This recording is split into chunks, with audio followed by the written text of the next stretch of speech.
Evan's the first thing I think of in the morning and the last thing I think of at night. And I hope that he comes to my dreams at night. It's my only way to visit with him,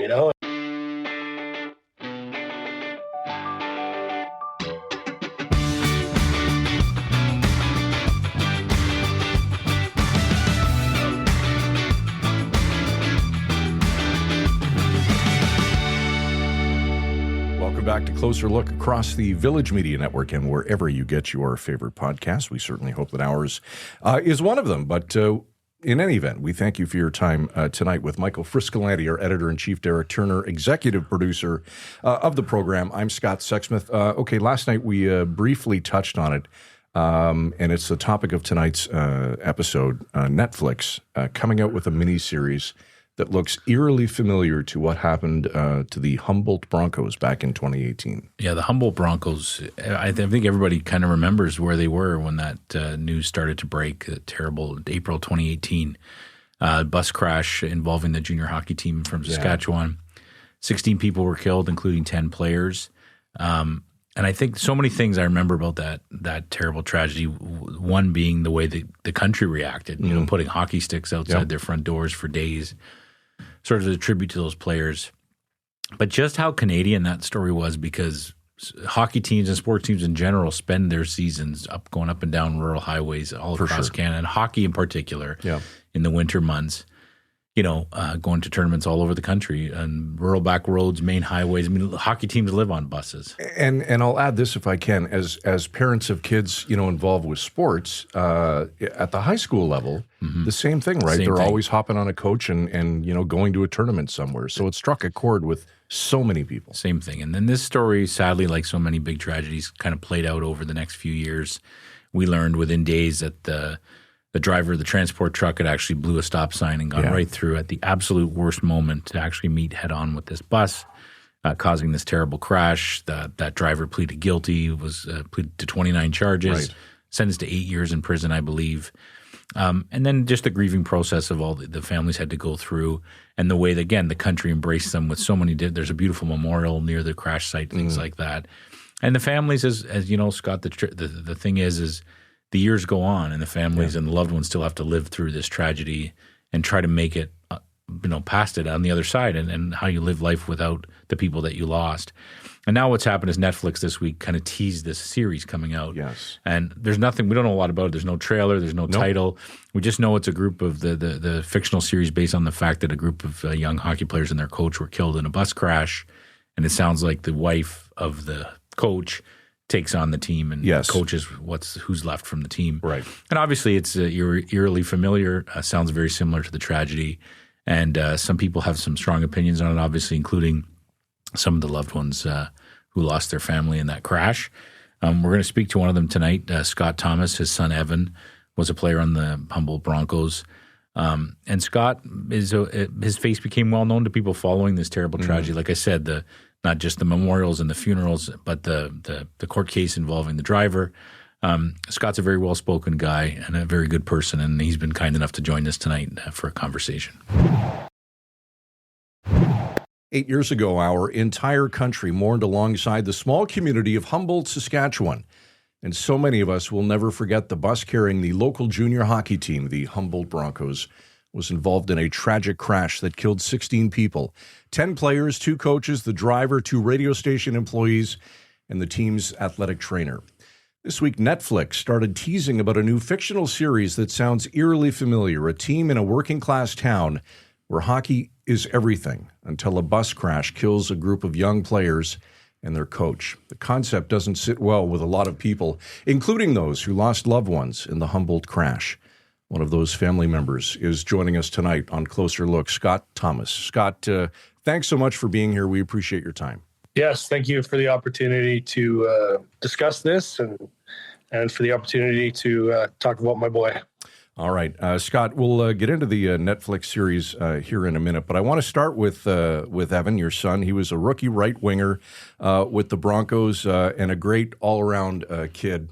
What can you tell us about him? Yeah, I think he was in his rookie season with the Broncos, and of course he played hockey growing up. He also played baseball. He was just one of those kids who could he'd pick up a tennis racket, he'd be good at it. He had some natural athletic ability, and he always gravitated toward team sports. He really loved being a teammate, and I think that was probably his best skill. He loved being a part of a team. And he had a great sense of humor, just cutting edge sarcastic. He was so full of sarcasm, and he was just a great student. One of those kids that teammates would tell him they'd try and sit beside him in class so they could cheat off him. He'd show up and write an exam without much effort. So he was a good kid. That's really the best way I can describe him. And he was just getting his legs under him, trying to figure out life as an adult, and Humboldt happened. Yeah, absolutely. Scott, is there a memory that sticks out of him, whether it's with the Broncos or just do you have so many memories in your mind, just really help people understand even more the kind of kid he was? Yeah, he one of the stories I've told publicly before, he had a little birthmark on his right cheek, and kindergarten or grade 1 or something, and he comes running in the house in the bathroom, and he's trying to lick this birthmark off. And I said, buddy, what's up? And he goes, well, the kids are bugging me about it. And I just said, son, you're not going to be able to change it. I said, that's got to be you. Like, that's who you are. It's part of your identity. And he looked at me and he never talked about it again. He was, just very grounded. I think he knew who he was. And I think of that story often. Just one look at me and it's like, okay, Dad, it's all good. That's an amazing story. Thank you, Scott. In terms of that season, if I remember right, they were in the thick of the playoffs, the Broncos were, and I believe wasn't there a triple overtime game or something right before this accident? I mean, how were the playoffs going for your son? What was he telling you about it? Yeah, he was a rookie, and they had a lot of 20-year-olds on that team, and he had played both games in NIP1. Both of those were overtime losses, just single overtime losses. And he played both games in NIP1.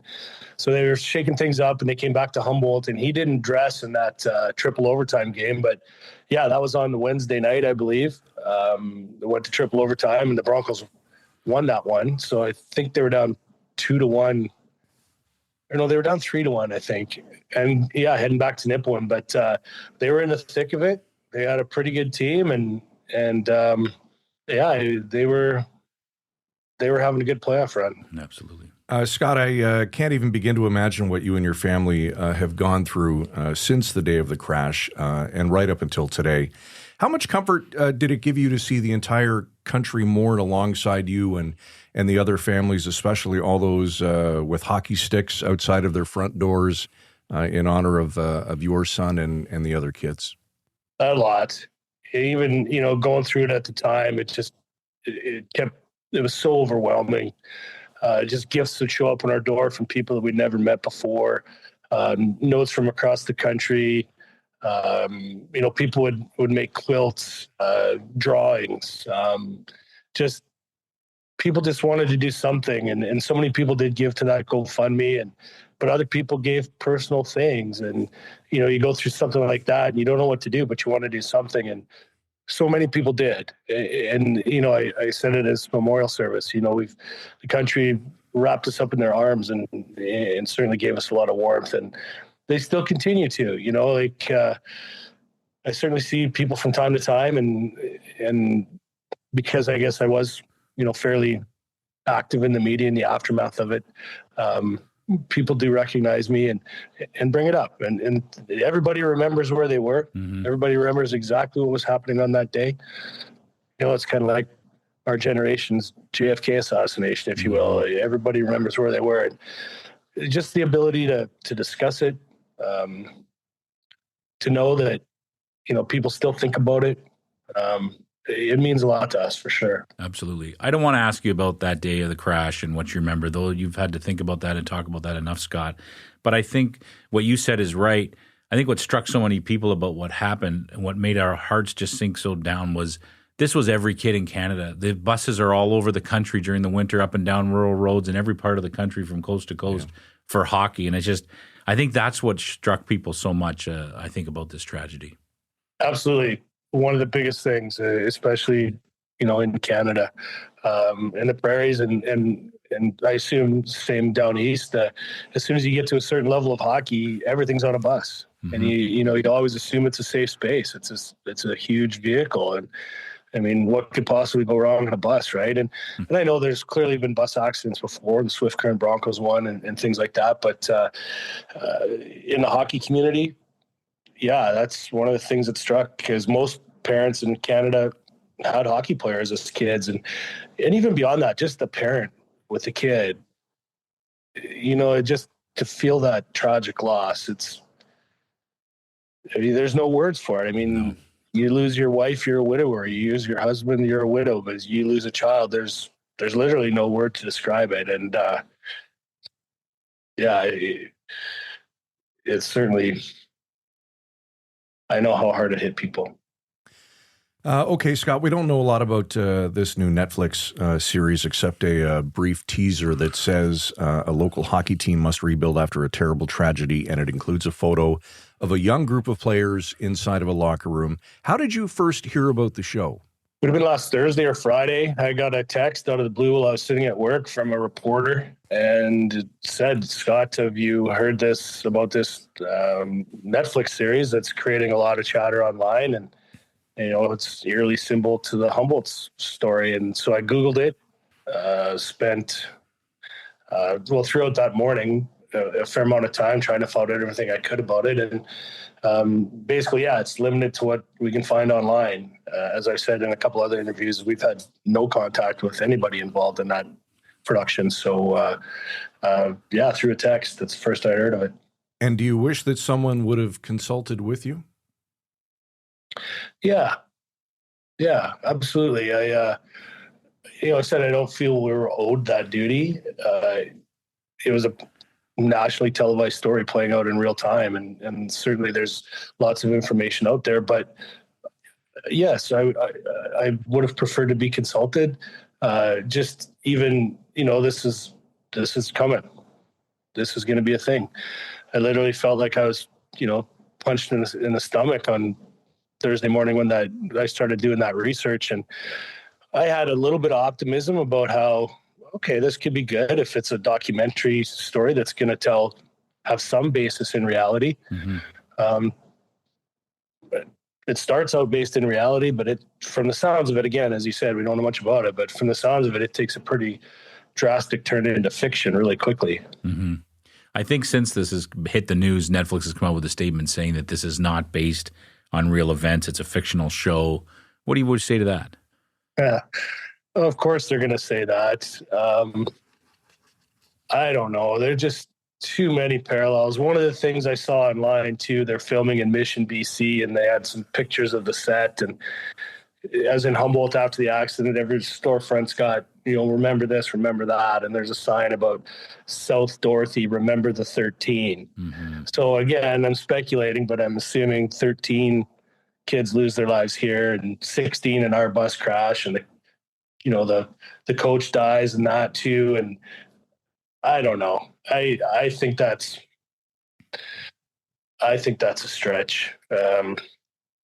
I really do. I don't see how they can deny that it's not based in reality. And from my understanding, there's some Canadians that are involved in the production of this too. So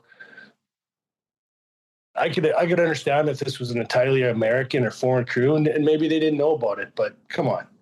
Yeah. Scott, have you tried to reach out to anybody involved with the production? And if you could talk to them, what would you say to them? I haven't tried. No, to be honest, I wouldn't really know where to start with that. But I would just say, I understand there's a story here. There definitely is. I don't think it's one of triumph. I think it's one of perseverance and determination. Certainly there's lots of stories of perseverance that come out of this, but it's certainly not one of triumph.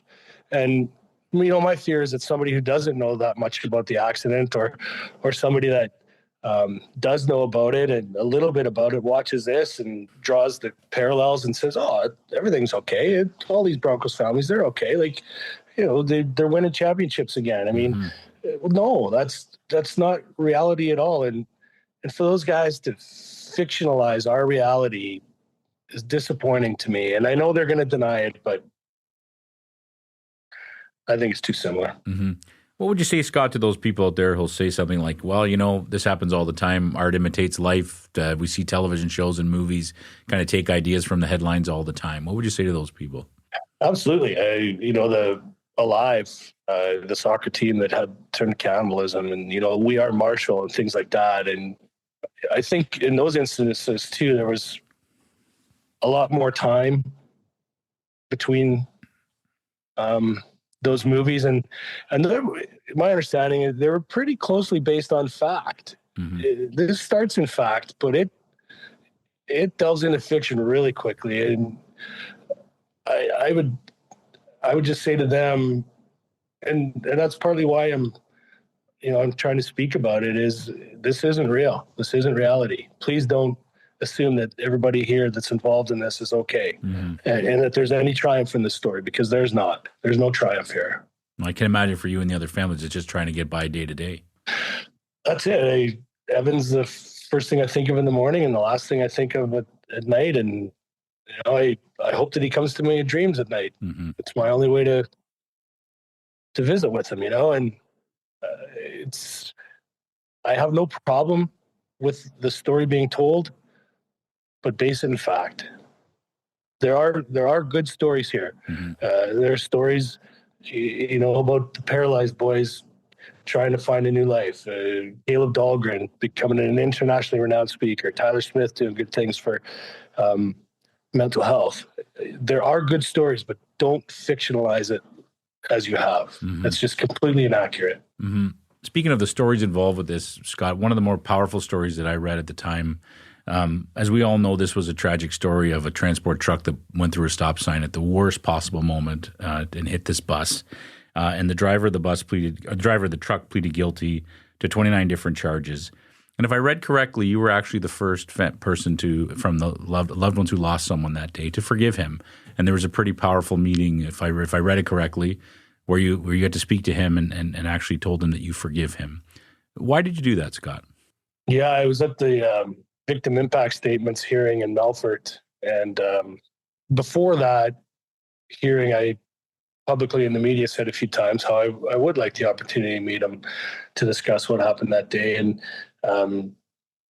his uncle or whatever came up and tapped me on the shoulder and said he would like to speak to you. And so we made it happen. And right from the start, I'm a pretty reasonable guy, and you analyze the accident and how this happened, and he didn't mean for that outcome. He didn't. It was such a tragic accident, and you could try to recreate that accident 1,000 times in real time. One of the guys takes their foot off the gas for a half a second or accelerates for a half a second, and they miss each other. It's just so tragic that those two vehicles at that moment met like that. And I was at the very first meeting in Humboldt when he pled guilty, and he stood up and he owned it, and the look in his face. And he's a broken man. Mm-hmm. He's as torn up as anybody could be in that situation. And our family at the time, I know my daughter struggles with it. She can't quite find forgiveness yet, but for me, it's the easiest path forward to hang on to hatred and carry that energy around. It's too hard. Mm-hmm. The easiest path forward is through forgiveness, and now we can move forward and honor our son in a meaningful way, as opposed to wasting my energy being angry at a man who caused a terrible accident, which happened to include my son. How much were you thinking of your son when you made that decision? Would he have been proud of you for forgiving the driver? Yeah, I think so. I think there was a couple moments leading up to that meeting that gave me inspiration, whether it was dreams or other things that were happening in our life that made me think Evan was pushing us that way. So certainly I do. One of the other stories I tell about Evan is there in, grade 4 or 5 and just starting out in spring hockey, which is AAA hockey. And Evan made this spring hockey team, and one of the other kids in his class didn't make it. So this little kid stole his team jacket and took off with it. And Evan was upset, and we found out who it was. And I said, you know what, Evan, don't judge this little guy too badly. He's going through a nasty divorce. His parents are splitting up. He's got all these issues. He's clearly just looking for attention. And I said, show the kid some empathy. He got his jacket back, and those two kids were best friends. They became best friends. So I really do think he was a very empathetic soul. He had a lot of compassion. And I think it's a path that he would have supported for sure. Obviously, he got that from his parents. Scott, do you keep in touch with the driver? I know that his legal situation is still going on. I think he's finished his prison sentence, and there's still some deportation proceedings to happen. Do you keep in touch with him? No, I haven't since, and we never actually directly communicated after our meeting in Melfort there. We exchanged a few notes through lawyers while he was in jail. And actually, we did exchange a few emails with his wife a couple times while he was in jail. But not since he's been out, and certainly not since he's been going through the deportation process. But I definitely know where he's at in that process, but I haven't communicated with him though. And I'm sorry to go down this road, but we are talking about it. Just so people understand, he was a permanent resident at the time. He was convicted of this crime, so he would be eligible to be removed from the country. The Immigration and Refugee Board did order him deported. He's filed, I believe, a humanitarian and compassionate appeal, which could take some time. Do you think he should be allowed to stay, Scott? Is that a fair question? Yeah, I've addressed that before publicly, and yes, I do. I don't think right from the start. When we initially applied, his lawyer asked us to write a letter of recommendation and to support him in his efforts to stay, and we did. And I don't think that it serves any purpose deporting him. As I said right from the start, he stepped up. He owned this. He's well employed now. They've taken his job. He'll never drive again, which that's significant, which is good. He should never drive a vehicle like that again. But I don't think deporting him serves any useful purpose. And really, the only reason he's being deported is because this was a mass casualty incident, and the sentences ran concurrently, and it added up to over, I think it was an 8-year threshold or something or a 6-year threshold or something that kicked in this deportation clause. So I don't think there's any value in him being deported. For sure. I'm assuming that some people who lost loved ones that day have different opinions. How do you guys all move forward on that? I mean, is it okay that everyone has their different thoughts, I assume, for you? Yeah, absolutely. That's one of the, there's just the size and the scope of the tragedy. 29 people on that bus immediately affected, 16 lost people. And none of us, pick an issue. There's people on both ends of every issue, and that's fine. The one thing that we've come to learn about grief is nobody deals with it the same. Nobody does. There's no right way. There's no wrong way. The way I'm dealing with I'm not saying that's the right way. The way others are dealing with it, I don't think they're trying to say that's the right way. It's just everybody goes down a unique path, and I absolutely respect everybody else's position, whatever it is that they hold, because they hold it with conviction. And if that's what's going to get you through this grieving process and allow you to continue to function in life, then hold that conviction. And just because we don't agree, that's not a big deal. Scott, here we are almost 8 years later. Do you blame anyone or anything for what happened to Evan? Well, of course, the immediate blame falls on Josh Gratzadu. He's the one who blew through the stop sign. And, as he said, I asked him when I met him, I said, what happened? And all he said was, I don't know. I don't know. I don't know. Beyond that, my immediate criticism or who I would blame would fall on the trucking industry, both in the training of the truck drivers and in the regulation of the truck drivers. The person that I hold the most contempt for was his employer. His employer sent him out there in a bad situation, in a position to fail, sent him to a part of the country he'd never been to. And this is just my opinion based on the research that I've done, but he got lost going there. couldn't back up the trailer to load up the load that day. As he pulled away from the yard, those guys in the yard said, that guy's going to hurt somebody. So he was lost. He was behind time. It's my feeling that his boss was probably in his ear telling him to hurry up because you're running late. You got to get this load back. And he blew through the stop sign. Mm-hmm. So who I would blame most in this situation is his employer. And beyond that, the trucking industry, absolutely. Has anything good come out of that? Have there been some recommendations or changes to the way truck drivers are trained in this country based on this tragedy, Scott?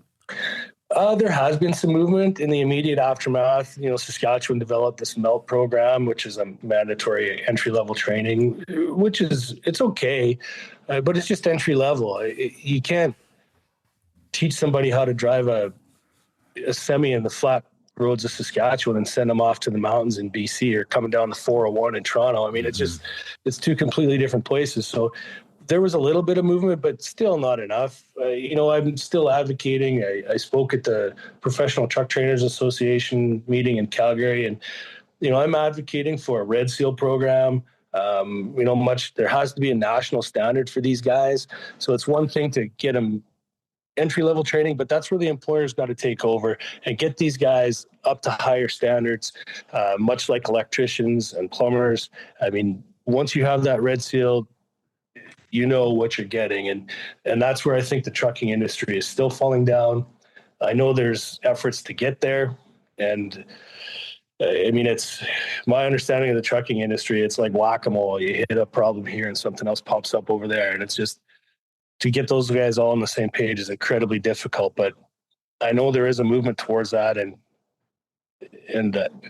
we're not there yet for sure.